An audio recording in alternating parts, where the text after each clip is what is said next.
Episode की शुरुआत में हम अपनी फीमेल लीड नुआन को देखते हैं, जो कि मास्क वगैरह लगाकर सोफे पर बैठी हुई थी।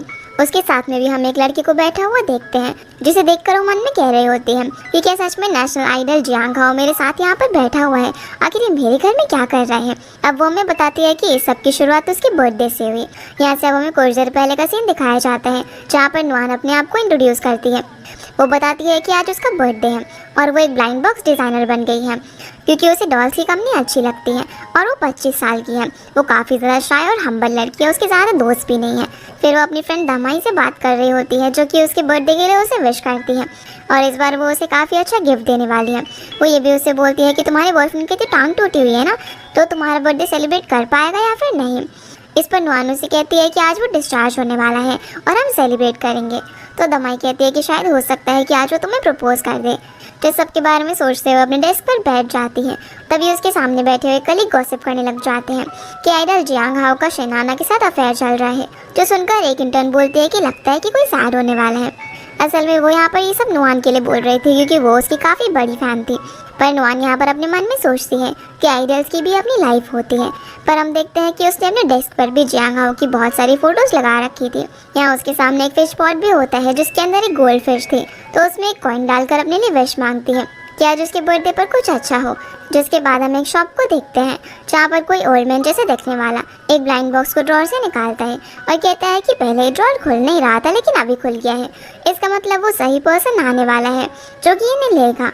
इधर हम नुआन को देखते हैं, जहाँ पर उसका बॉस उसे कैबिन के अंदर बुलाकर उसे सारा काम छोड़कर अपनी बेटी की होमवर्क करने में हेल्प करने के लिए कहता है। जहाँ नुआन उसे बताने वाली होती है कि वो ऐसा नहीं कर सकती, पर वो अपने बॉस की तरफ देखकर कहती है कि मुझे डिटेल्स नहीं पता है। जिसके जवाब में वो कहता है कि उसकी बेटी तांग तांग उसे सेंड कर देगी। अब जैसे उसका काम कंप्लीट होने वाला होता है, तो वो सोचती है कि वो अपने बॉयफ्रेंड शुकान को पिक कर पाएगी। उसी वक्त उसके कलीग हैप्पी बर्थडे बोलते हुए केक लेकर आ रहे होते हैं, जिसे देखकर नुआन बहुत ज़्यादा खुश हो रही थी। पर वो उसके लिए नहीं, बल्कि उसकी पीछे बैठी मेफांग के लिए होता है, क्योंकि आज उसका भी बर्थडे था, जिसे देखकर वो थोड़ी सी सैड हो जाती है। उसी वक्त कोई फ्लावर बुके लेकर आता है और उन कलीग को लगता है कि ये मेफांग के लिए आया होगा। इसे उन फ्लावर्स के अंदर जो कार्ड होता है, बाकी कलीग उसे निकाल कर पढ़ने लग जाते हैं, तो उन्हें पता चलता है कि ये तो नुआन के लिए है। ये सुनकर नुआन सोचती है कि उसने एक बार शुकान से कहा था कि उसने आज तक उसे फ्लावर नहीं दिए, तो शायद इसीलिए आज शुकान ने उसे फ्लावर्स भेज दिए हैं। और यहाँ पर बाकी सभी लोगों को भी पता चल जाता है कि आज उसका भी बर्थडे है। उन फ्लावर्स को देखकर वो काफ़ी खुश होती है और उनकी पिक्चर क्लिक करके अपलोड कर देती है। वो सोचती है कि तुमने पहले से प्लान किया था ना। अब जैसे ही वो अपना काम ख़त्म करके निकलने वाली होती है, तभी उसके सामने वाला कलीग उसे आज ही पीपीटी बनाकर सेंड करने के लिए कहकर चला जाता है। जहाँ पर नुआन उसे बोलना तो चाहती थी कि वो आज ही नहीं कर पाएगी, पर फिर भी वो वहाँ पर उस काम को कंप्लीट करती है और उस ब्लाइंड बॉक्स की पीपीटी बनाती है। जिस बीच उसके फ़ोन की बैटरी ख़त्म हो जाती है और वो स्विच ऑफ हो जाता है, जिसे चार्ज करके वो जल्दी से शुकान से मिलने के लिए जाती है और उसका मैसेज देखती है कि उसने उसे अपने घर पर बुलाया था। ये देखकर वो खुश होती है कि शायद वो गुस्सा नहीं है और इमेजिन करने लग जाती है कि कहीं वो उसे सच में तो आज प्रपोज नहीं करने वाला। इसलिए वो प्रपोजल के लिए केक खरीद कर लेकर जाती है।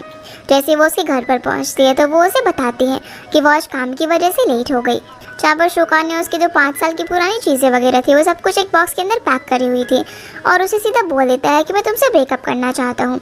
वो गुस्से में कहता है कि तुम्हें पता है मैं कितना अनलकी हो गया हूँ तुमसे मिलने के बाद। मैंने अपनी जॉब भी गंवा दी और मेरा पैर भी टूट गया। वो यहाँ पर उसे बताता है कि कैसे उसके फ्रेंड ने उसके हॉस्पिटल में हेल्प की, वरना वो घर वापस भी नहीं आ पाता। तो नुआन उसे माफ़ी मांगने लग जाती है कि ऐसा फिर से नहीं होगा, वो काम की वजह से लेट हो गई, वरना वही उसे पिक करने के लिए आती। पर शुकान उसे चिल्लाते हुए बोलता है कि तुम एक बैड लक हो, जिसके आने के बाद से मेरी लाइफ एकदम ख़राब हो गई है। ये सुनकर नुआन की आंखों में आंसू आ जाते हैं। वो बोलती है कि 9वीं बार है जब तुम मुझसे ब्रेकअप करना चाहते हो। शुकाना फिर से फ्रस्ट्रेट होकर कहता है कि मैं तुम्हें बिल्कुल भी पसंद नहीं करता हूँ और ना ही तुम्हारे बनाए हुए ब्लाइंड बॉक्सेस को। जो सुनकर नुआन सामान लेकर यहाँ से चली जाती है। अब जैसे वो बस से उतरती है, तो एक बच्चे से धक्का लगने की वजह से उसका सारा सामान वहीं पर गिर जाता है और वो केक भी ख़राब हो जाता है। तो वहीं पर बैठकर उन दोनों की फ़ोटोज़ देखकर रोने लग जाती है। अब जब वो रास्ते से अपने घर जा रही थी, तभी उसे एक सनमून नाम की शॉप दिखाई देती है, तो वो उसमें चली जाती है, जहाँ पर उसके कुछ डिज़ाइन किए ब्लाइंड बॉक्सेस भी रखे हुए थे। तभी उसे एक ड्रॉर के अंदर कुछ ब्लाइंड बॉक्सेस दिखते हैं, तो वो उसे खरीद लेती है और हमें पता चलता है कि वो ओनर ओल्ड मैन नहीं है, बल्कि सिर्फ उसने वेग लगाई हुई थी वाइट कलर की। वो उसे बोलता है कि तुम्हें पता है कि एटर्नल लक क्या होता है। वो बताता है कि अगर तुम्हारे साथ कुछ बुरा हुआ है तो अच्छा भी होगा। जिसके बाद हम नुआन को अकेले घर के अंदर देखते हैं, जहाँ पर वो खुद ही अपना बर्थडे सेलिब्रेट करती है और बोलती है कि ये फ्लावर्स तो मुझे दमाई ने भेजे थे, ना कि शोकान ने। अब वो यहाँ पर उस ब्लाइंड बॉक्स को ओपन करती है जिसके अंदर एक लड़की की डॉल होती है। उसे देखकर नुआन कहती है कि तुम भी मेरी तरह नॉर्मल हो, जो उस बॉक्स पर लिखा हुआ था कि तुम्हारे ड्रीम पूरे होने वाले हैं। अगले दिन हम उस डॉल का नेकलेस शाइन करता हुआ देखते हैं।